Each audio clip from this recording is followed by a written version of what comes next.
Hello, and thank you so much for joining us today as we honor Yom HaShoah, Holocaust Remembrance Day. My name is Samantha Joseph, and I'm the Regional Director for ADL New England. As we gather on this solemn occasion, we remember the 6 million Jewish lives that were lost during the Holocaust.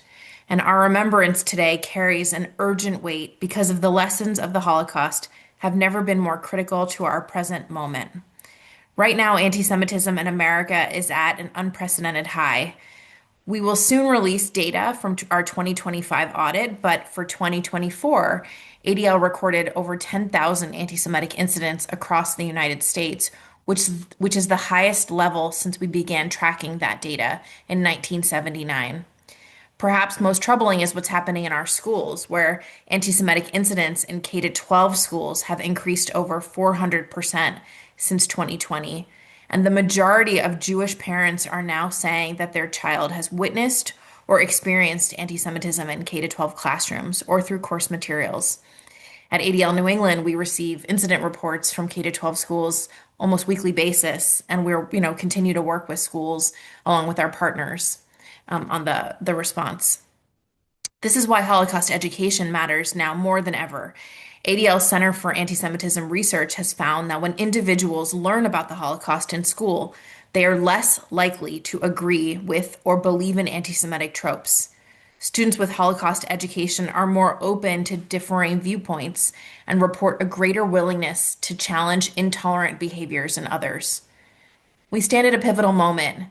In the not too distant future, we will find ourselves in a world without Holocaust survivors who can share their testimonies directly. As survivors entrusted us with their stories, they did so not to fill us with despair, but to inspire us to action. The responsibility now shifts to us, to institutions, educators, and all of us to carry these narratives forward and ensure that the lessons of the Holocaust continue to combat hatred in all forms. That is precisely why the work of the Sandra Bornstein Holocaust Education Center is so vital. Through innovative technology like interactive holograms of survivor testimonies, student-created graphic novels, art and writing contests, and curriculum that connects history to contemporary issues, they are ensuring that a new generation learns these critical lessons in ways that resonate and inspire action. We're honored to welcome members of the Sandra Bornstein Holocaust Education Center, located in Providence, Rhode Island, as they present on the urgency of memory, innovative Holocaust education to combat anti-Semitism. Today, we're joined by Wendy Joering, who's the executive director, and by Alexis Coutin-Plan, who's the program coordinator.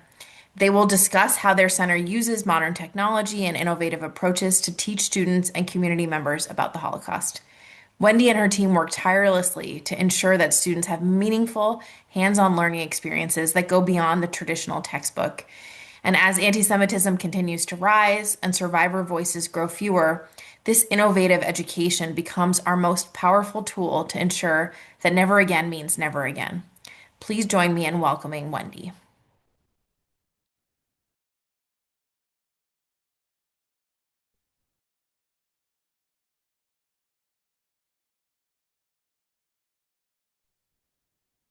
Sorry, I hit it twice by accident. Thank you so much, Samantha. Thank you, Yasmin, and your whole entire team for asking us to be here today. It's truly an honor. Thank you for your partnership and support always. I just want to give a couple minutes background on our center. We're 38 years old. Our center was developed and created by Holocaust survivors who settled in Rhode Island. And one of a gentleman named Ray Eichenbaum never wanted to talk about his experience in Auschwitz. He lost his entire family, over 40 immediate, his brothers, sisters, grandparents, cousins, aunts, and uncles. And one day he was reading in the newspaper about Holocaust denial. And that's when he decided, I can't be silent any longer. And he created a center that was small but thriving. And his dream was to have yellow school buses lined up outside the center so students could come in and hear about the Holocaust and learn facts. And we hope that we are doing him very proud because the majority of work we do here is with students and at schools.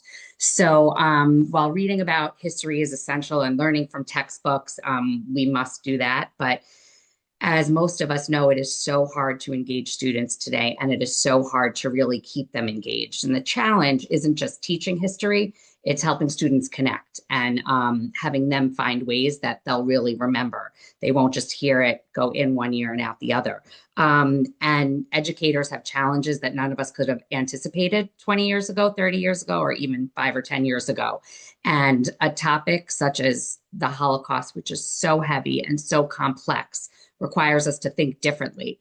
So the challenge isn't just teaching it, it's helping them to connect, it's helping them to engage in a world full of distractions. So we've decided some of our newer, more innovative programs goes into their world.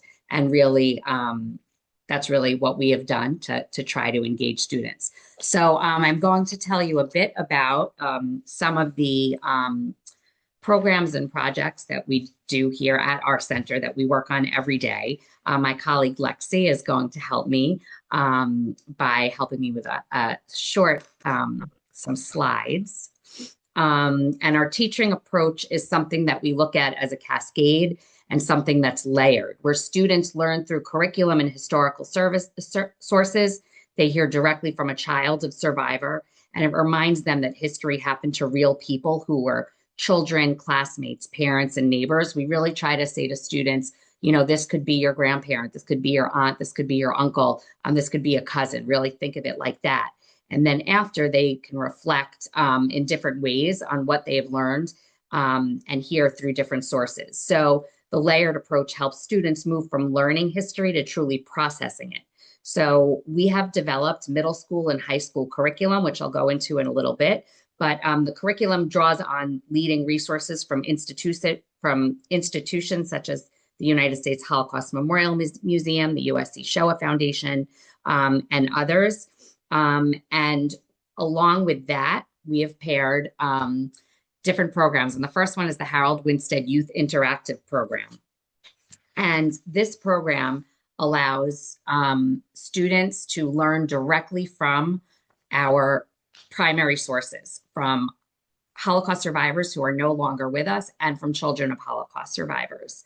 So this is 3 different families, but as you see, the first 2 on the left, they're in front of the green screen, and then they end up at the Holocaust Memorial downtown. So the next slide, Lexi, if you will.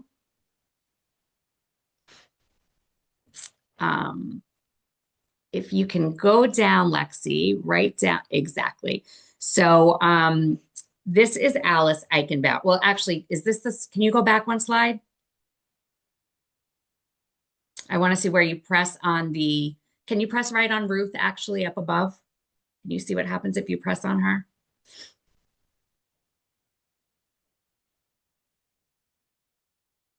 Does it take you?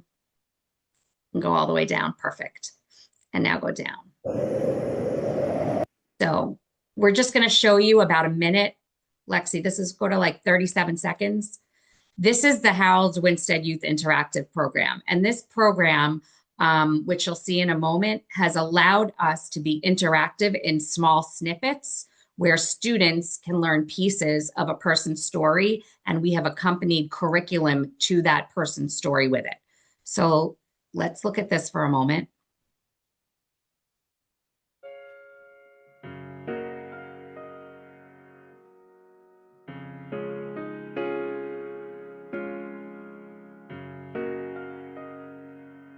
Through augmented reality, these survivors do more than share their memories.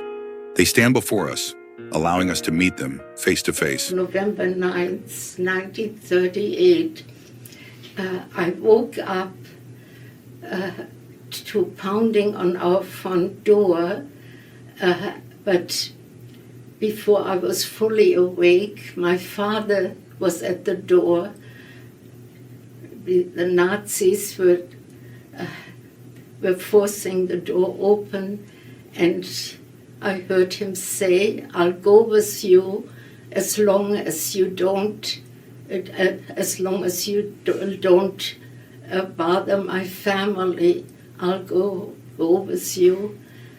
And I remember looking out of the bedroom window as they dragged my father down the street, which is a sight that I will never forget. We were so worried. Okay, so we have curriculum about Kristallnacht that a teacher could use before working with the hologram. And we have iPads that teachers can borrow, or they can allow their students for a few short minutes to I'm sorry, my phone won't go on ignore. We can allow students for a few minutes to use their telephones. And if they use their phones, whoever is speaking is going to be right in front of them. So Lex, if you could go to the next slide.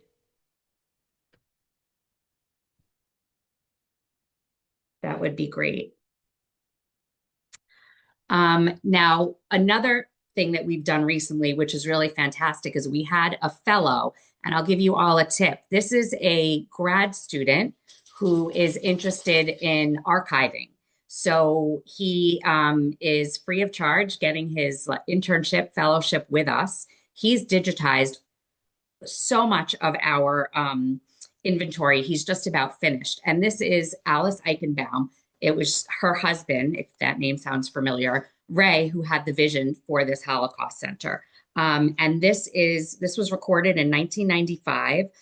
In her digitized testimony, she reflected on her childhood in Vienna and Sofia, Bulgaria, the restrictions placed on Jews during the war, her forced relocation to the town of Karnobat, and eventually her immigration to the United States. So students can watch short clips from Alice's testimony and discuss what they hear. In one clip, she described how anti-Semitism slowly appeared in her school. At first, it may seem like a small deal, but for students, it becomes a powerful lesson. They can hear how exclusion develops gradually through changing attitudes, rules, and behaviors. And then we can ask students questions like, what changed in Alice's school? What role did teachers play? What role did classmates play? And how does this help us understand that dehumanization is often a process rather than a single moment? So, Lexi, do you want to play Alice's clip? I don't know if it's this one or in the next one. Oh, so this is Alice. And this is Alice describing only 48 hours to pack before being forced to relocate. Going on, but underneath already there was something that you knew was brewing, you know. Now, do you think it was the policy? Was it the policy of the school? Yes, a lot. And the Bulgarians, some of them started to pick up that were maybe financially connected or wanted to make, you know, with the German background.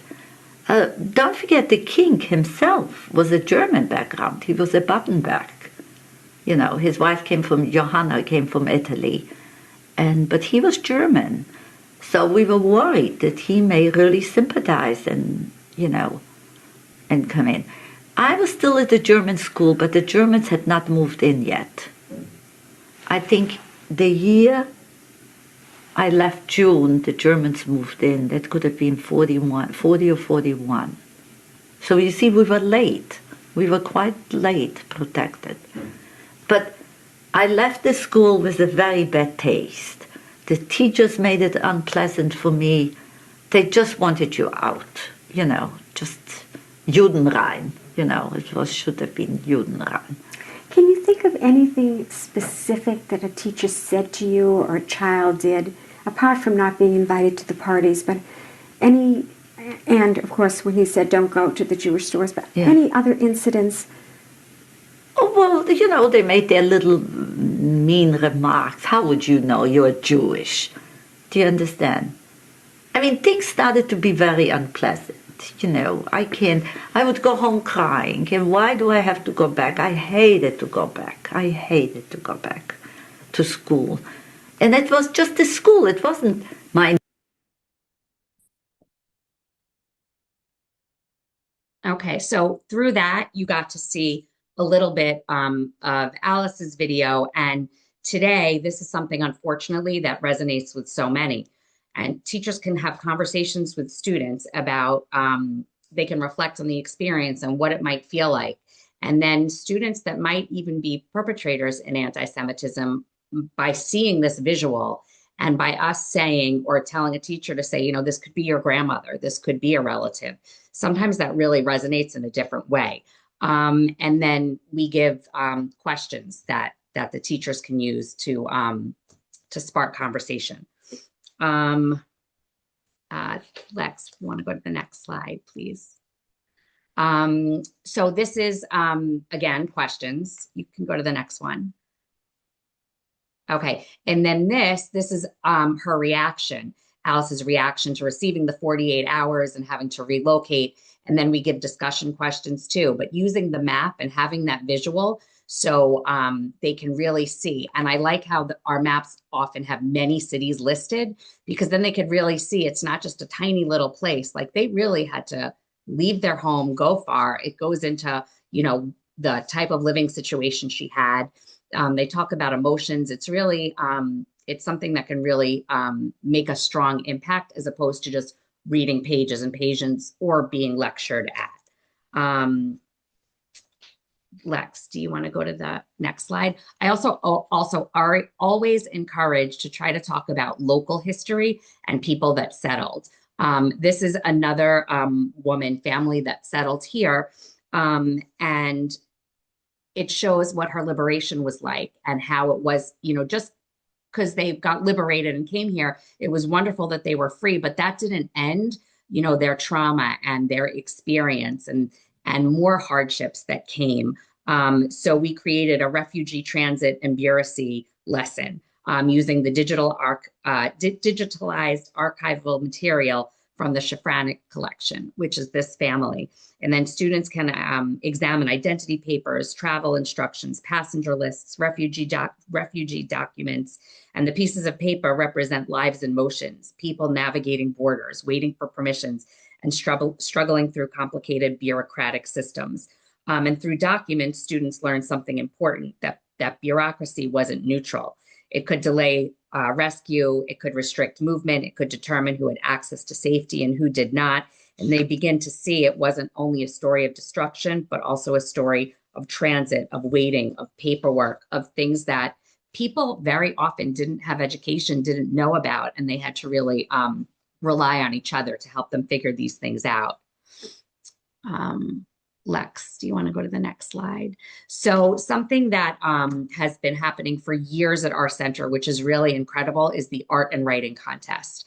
And every year there's a different theme. And I think these were from different themes, but these three pieces. But several years ago, one of the themes was heroes of the Holocaust. So I believe the one on the bottom on the right-hand side was talking about a hero of the Holocaust. And the heroes could be somebody that we know about, like Anne Frank, or it could be somebody that we don't know about. And there were many that came through that we did not know about, and people that weren't Jewish, that were real heroes and that risked their lives. And I think that's so important for kids to see how people that weren't like them, quote unquote, risked their lives. The mural on the top left, the picture, that was a student who was trying to show in the picture what, this was a different year, what life was like before the Holocaust. She had a red bow, she was happy, and then it's hard to see in the picture, but in the little stones were all names of Jewish last names, and then the fire burning. So it was like she had such a lovely life before, and then that was going on outside, and then unfortunately she was engaged in it. And students can make art like this, or students can write a poem. They could write a one-page essay. They can use something three-dimensional. We actually have, from many years ago, a suitcase where a student put numbers and put a doll and little things that a child would have taken in a suitcase. So students can really get creative and really learn in a different way, hands-on. And every year, the picture with the children is kids can enter by themselves. One student from a school can enter, or a whole class can enter. And on the top right is an art class that entered, and they won the classroom prize. And instead of having a separate art and writing contest reception, we actually include it in our annual meeting. We do all of the legal important stuff of our annual meeting first, and then we go into all of the art and writing, so our donors can see and our community members can see their dollars at work and what we actually do here every day. And then Lexi, I think that was our last slide. Oh, no, and our last slide is Ruth. So we have an incredible program called LIFT that we've created, Leadership Institute for Teens. It's a self-selected program. Students in high school come twice a month. We have dinner together, and then we have guest speakers. They learn from children of Holocaust survivors now. I'll tell you about this project in a minute. Ruth is a survivor who you saw before, who survived Kristallnacht. And students throughout the year learn about the Holocaust, other genocide, social justice issues. We work with prominent leaders in the state. They've met with the first Black female Supreme Court judge of Rhode Island. They've met with other lawyers and judges. They've met with executive directors of other nonprofits who themselves were refugees and who have escaped brutality. And at the end of the year, it culminates in a project. And this particular year, the students heard Ruth's story, and then they made a graphic novel of her life. And we have a 3-page graphic novel of Ruth's life. And Ruth actually just passed away a little less than a month ago. So we have made many, many copies and have been giving the 3-page graphic novel out. These are just 2 of the pages, but you get the idea. We worked with a graphic novelist, and then we had an artist do the artwork, and it was pretty incredible. And one thing we also did at our center is, after we heard Ruth's story, Ruth had taken classes at Harvard, and then she took many classes at Brown. But because of the years, it was so many years ago, nothing, the classes from Harvard didn't, accrue over here and didn't culminate. So Ruth, we suggested that she get an honorary doctorate from Brown University, and they listened, and she did get an honorary doctorate about 3 years ago, and it was pretty spectacular. So I think that is now the last slide, right? Lexi. So we've done a lot of things to really try to be creative, and a lot of the creativity sits on our curriculum. We had 2 of our volunteers. One is they're both retired, a high school public school teacher and a middle school private school teacher together, who had worked together before, write our curriculum for middle school and high school. And then our director, Dr. Laura Aukataiva, our director of education and programs, who is actually a guest speaker right now at Rhode Island College for us, she fine-tuned things and brought a different piece of creativity to the curriculum. Also, we had many teachers review it. We had mental health professionals look at it to make sure age appropriate wise it was okay for the students to hear what they were going to hear. And we, it is no charge for it. And we have it at about 50 teachers are using it throughout Rhode Island, Connecticut, and Massachusetts right now. And we're getting great feedback from them, so we can fine tune some things, but they love it. It's interactive. And if a school uses our curriculum and they don't have one of the books that we're using in the curriculum, such as Mouse or Night, we will purchase 50 to 100 books for that school so they can have them. We do anything we can to make an educator's life as easy as possible. And one of our newest programs, I'm going to have my colleague Lexi talk about, who is our director of our coordinator of our programs and office administrator. And we did a pretty awesome thing a few weeks ago with a whole 8th grade. So I'm going to turn it over to Lexi for a moment. Thank you, Wendy. It was really great for you to share everything that we've been working on. I'm really glad that everyone gets to hear about all the great things. So we recently hosted an in-school field trip with a local middle school here in Rhode Island that was looking for a day of meaningful programming. Ahead of their visit, teachers were given our curriculum to help prepare and build context. During their time with us, they experienced the hologram, which Wendy mentioned to you all, which was incredibly impactful. Our colleague, Dr. Laura Akutaiva, our Director of Education, led a powerful lesson, and students engaged in thoughtful discussions around the stereotyping and tropes of anti-Semitism. One of the things that Laura did was put pictures up, and kids had to guess which one was from history and which one was AI. What stood out most was their curiosity. They asked insightful questions and stayed deeply engaged throughout. The next station was restorative justice circles with myself. One of the things that I always emphasize in restorative justice is that restorative justice does not have to be reserved only for moments of conflict or harm. It can be a proactive everyday practice, one that creates a that creates a safe space for students to speak openly, reflect, and grow. Because there was 300 students, I trained and gave the teachers a script, a restorative justice script beforehand, so they were able to effectively facilitate the circles. And I stayed in the room and I stayed around the whole time. So if I could be available if they needed me, the reflection that we got from this was that these circles gave these young students the opportunity to explore what it means to be an upstander rather than a bystander, and to engage more deeply with topics that they're learning. They help build not just understanding, but empathy and accountability as well. Thank you.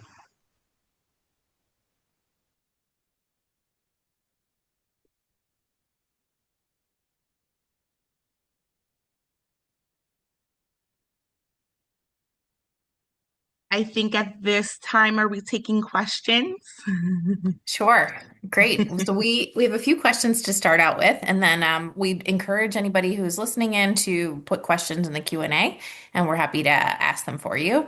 For the first question I have is, the use of the interactive holograms for survivor testimonies. How are students responding to, and community members responding to that technology? Have you noticed a difference between, the experience of that versus, of course, in-person firsthand testimony, and just how is that technology being utilized?